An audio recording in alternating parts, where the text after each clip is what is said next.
గమనించి వాక్యం ఏం చెప్తుందో వాక్యానుసారమైన జీవితాన్ని జీవిస్తూ ఆయన రాకడకి సిద్ధపడాలని ప్రభు ఆశిస్తున్నారు.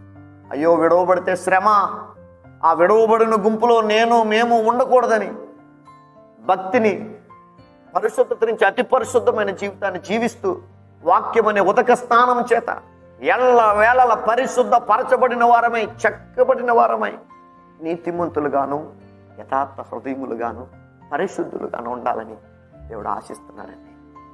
ఆయన పుట్టినరోజు పేరట యేసుక్రీస్తు ప్రభువారు 25న పుట్టారని ఎక్కడ వ్రాయబడలేదు.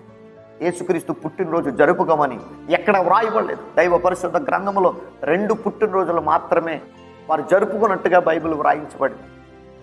పరిశుద్ధాత్మదేవుడు వ్రాయించారు. పాత నిబంధనలో ఫరో, క్రొత్త నిబంధనలో హేరోదు, వీరు మాత్రమే వీరు పుట్టినరోజు సంబరాలు జరుపుకున్నట్టుగా వ్రాయబడింది.